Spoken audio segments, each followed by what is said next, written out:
Hey, it's Jeff Pulver together with. Thomas Howe, how are you?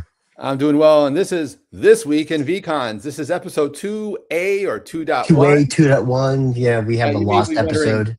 you may be wondering why is it 2 something? It's because, well, we actually did film the second episode while we were at IT Expo, but somehow that video was just lost in the ether. So I don't know if you've been tracking this whole new Beatles biopic thing, but they're like bringing all this lost archival footage. Uh, that's what happened. We have Yeah, lost archival footage that's going to bubble up one day and then go, oh my God, look at this old legacy stuff and how young they looked.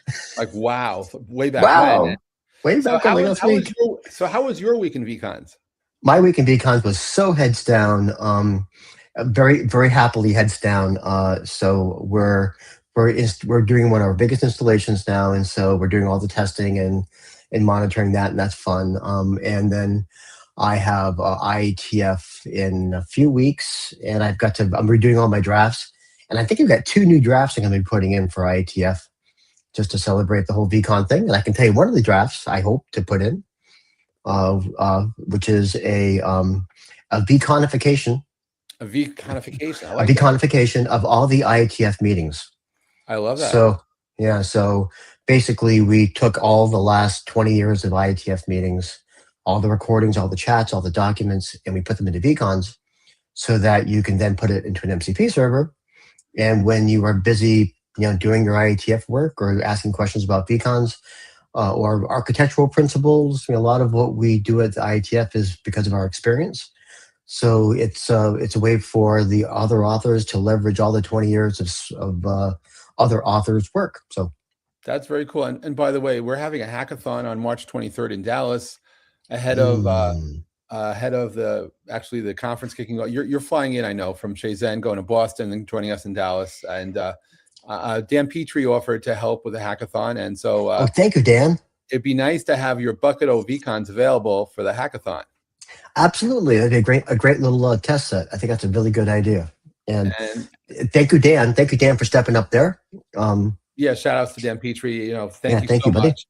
And speaking of vCons and stuff, thanks to our activity last week at IT Expo, I was inspired to write a paper on how to teach an amoeba about vCons, which I thought was really, and that It was was just because it was a good pay. I read that. That was very good. I thought I really enjoyed that one. I enjoyed that too, Very nice, yeah. and it kind of like, not saying anything other than inspired me to find a way to explain this in a way that maybe an amoeba would understand. And And people can understand. So okay, well, good. I'm. That's probably why I understood. Like, okay, simple, easy one. It's the biggest nice. question I got was, why an amoeba? Why not a paramecium? And it's like, because it's You an know, amoeba. why be pedantic? I don't know. I don't know. And but I'm happy to say, thanks to our presence at IT Expo, we now have 3 new members joining the That's vCon wonderful. Foundation, which is really nice. And I also want to give a shout out to Grandstream, who has been really supportive of not only the vCon Foundation, but of actually helping us with the meetups. They are reaching out in the Boston area, bringing people into Boston. They're bringing people into. We're going to be working with Grandstream for meetups in New Jersey and in Atlanta.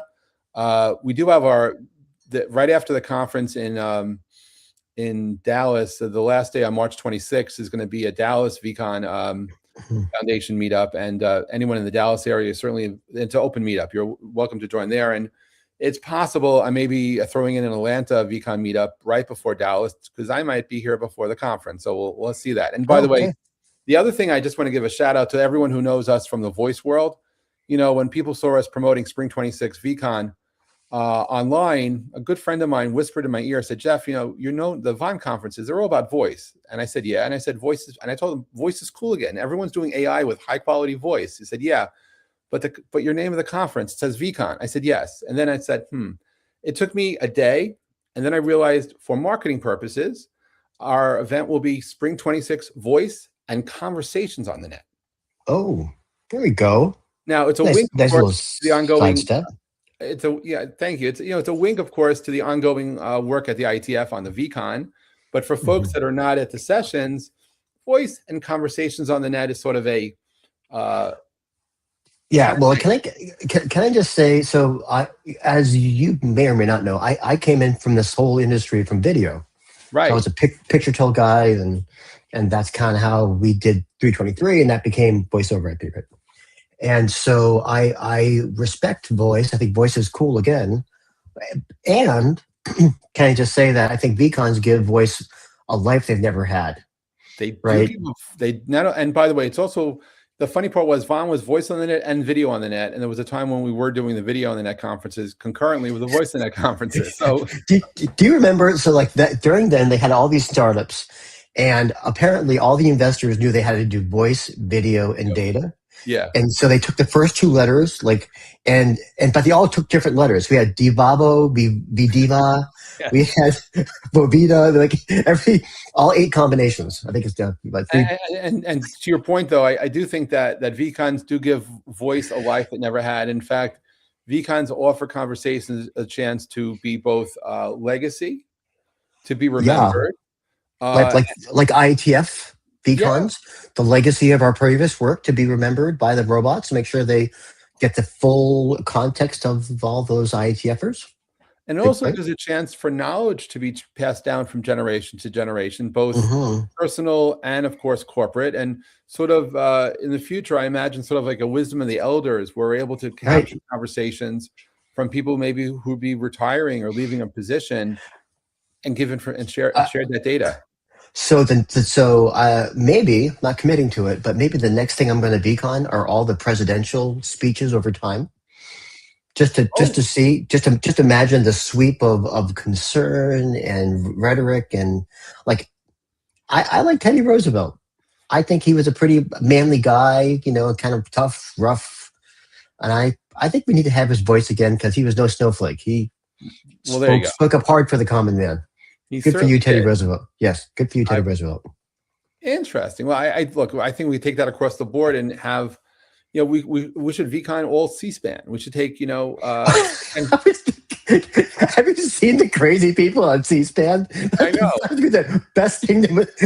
Just like all the conspiracy theories of the day, or you just can't make that up, and it's like there it is. It was on C-SPAN, so it's like well, it's content.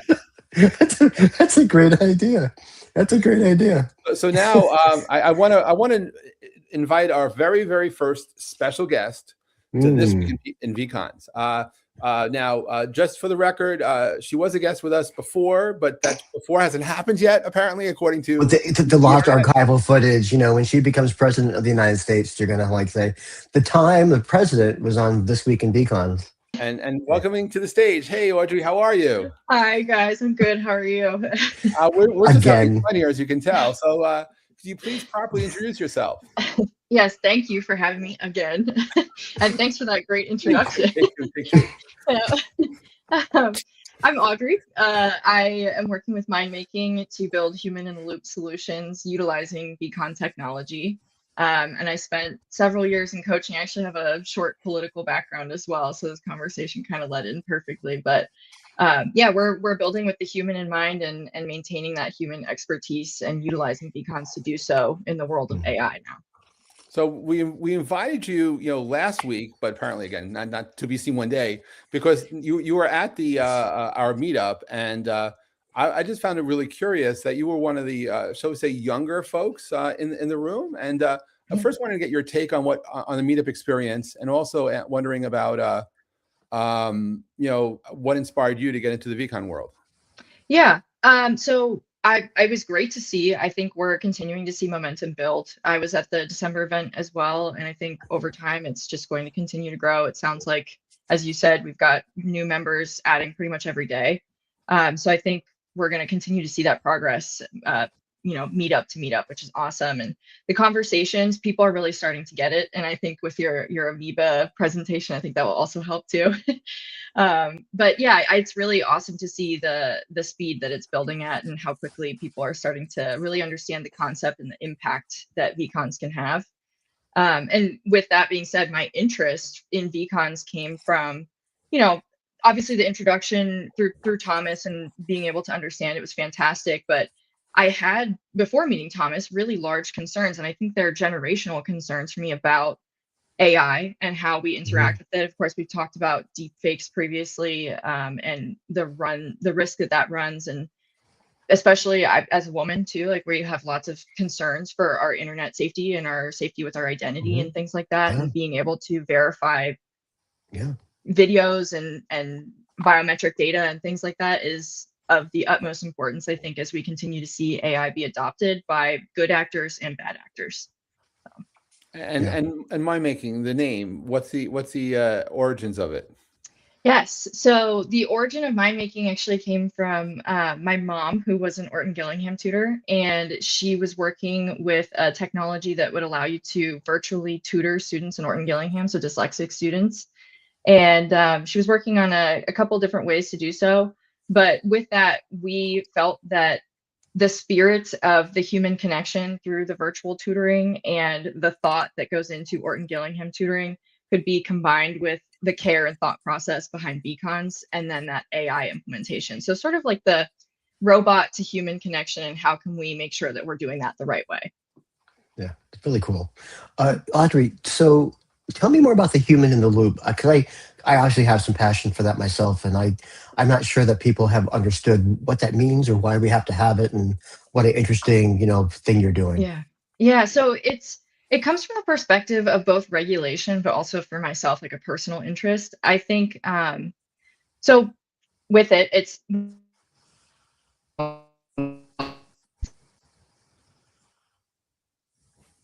I think I think we lost her again. well, I think the robots didn't want to be in the loop. they're scared of us. Try that again. Okay. Maybe the robots were like, shoot Skynet. Dang. So I think over time we're going to see more companies are pushing for that automation. I think from a capitalist standpoint, we see that automation represents some monetary value for different companies. But there are regulatory needs. So certain industries require that a human be involved in any agentic or AI related interactions. That's like healthcare, finance. There's many, but yeah, there's several different where it's required. But I think also with my background in coaching, like I got to meet a lot of people, interact with a lot of people. And I think that in some situations, you really cannot replace the human to human value. And I think customers are seeing that and companies are seeing that too, because people are pushing really far into automation. And now they're seeing kind of like a rubber band effect where they're realizing that some customers don't like interacting with bots. They want to talk to a human being. They want to directly have that contact and they feel safer that way. So while we build sort of like the safety context behind those interactions, also making sure that people know that there is a human involved in the process is where that's coming in. Yeah, that's great. Yeah, and one other thing, I know that earlier or later last year, you had started women in vCons and reaching out, and one of the nicest things I love about the whole work that we're doing is the community. There's some really, really neat people like working on this, and especially my co-author Diana and you. It's really like not traditionally, tech isn't normally led by women. But man, it looks like vCons have a shot to really be a place where it's a green field, so why shouldn't it be a woman's green field? Yeah, exactly. I think there's an And opportunity to start early. Yeah, good for that. I'll Good, tell you good for this: you. at our in Dallas, Audrey's been requested to be in 3 breakout sessions. Right, not a surprise. And I might say that as inclusive as I always am at the events, in the vCon in the world of voice and conversations on the net, there are more female entrepreneurs joining us at the conference, and it's really exciting. And I'm just really Isn't it great? I mean, like Jill, great example. I mean, Jill's coming. She's going to be helping to open the conference, and good for her. Jill Blankenship at Frontline with the first vCon, of a field trial here in America with 2-on-1. Which did a brilliant job and a really great example of where human in the loop is really needed. Yeah, definitely. Great example. Yeah, so cool. So that's great. So Audrey, I noticed you're not really telling us too much about the product, which is fine. When do you have like a launch date or any time you plan on announcing more details?